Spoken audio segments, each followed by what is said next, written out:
नाही तर तुम्ही सगळ्यांनी पाहिलेला आहे, तुमचा सकाळी 6 वाजता मला फोन आला की नेमकी परिस्थिती काय आहे. रात्री 11:30 पावणे 12 दरम्यान आमचे नेते आदरणीय देवेंद्रजी मुख्यमंत्री महोदयांना, जिल्ह्याचे पालकमंत्री जयकुमार गोरे साहेब असतील, यांच्यासोबत जिल्ह्यातील काही मंडळी, बबनदादा शिंदे कुटुंबीय असतील, मोहोळचे राजन मालक असतील, त्यांच्याबरोबरचे विद्यमान आमदार म्हणजे माझे आमदार यशवंत माने साहेब असतील, हे मंडळी काल सीएम साहेबांना आणि सोलापूरचे दिलीप माने साहेब सीएम साहेबांना भेटलेत.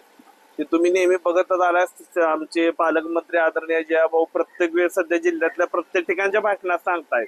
कुठल्याही पक्षप्रवेशाला परवा आमच्या सांगोल्यामध्ये शेतकरी कामगार पक्षातून मोठे नेते मंडळींचा प्रवेश झाला, त्या कार्यक्रमाला आले, त्याही भाषणामध्ये त्यांनी सांगितलंय की हा म्हणजे ट्रेलर आहे, पिक्चर अजून बाकी आहे. आणि सुरुवात झालेली आहे, आता सुरुवात आहे, अजून भरपूर काय तुम्हाला कुठल्या कुठल्या तालुक्यातली अजून संपर्कात आहे? सगळ्या तालुक्यातील सगळे संपर्कात आहे. सध्या भारतीय जनता पार्टीची परिस्थिती ही सोलापूर जिल्ह्यातील भारतीय जनता पार्टी खूप सक्षम झालेली आहे.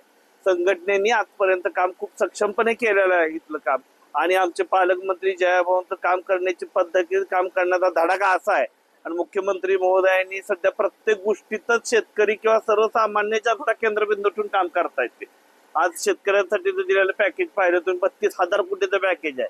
जी मंडळी आज साहेबांबद्दल बोलताय त्यांच्या काळात त्यांनी काय केलं हे सांगावं, त्यांनी परत त्या गोष्टीवर बोलावं. एका काळी राष्ट्रवादी काँग्रेस आणि मोहिते पाटलांचा जिल्हा अशी ओळख जिल्ह्याची होती, आज भाजपमय व्हायला लागला.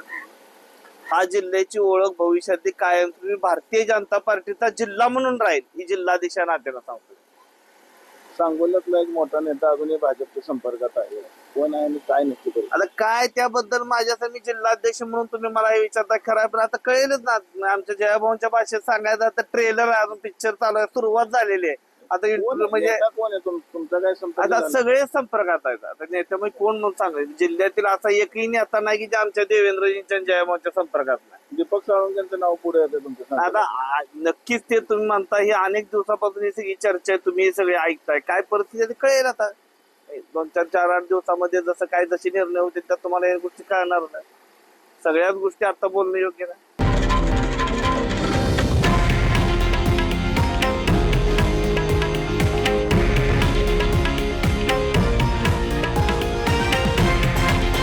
हे आहे देशातील नंबर 1 न्यूज नेटवर्क आणि आपण पाहत आहात TV9 मराठी, एकमेव.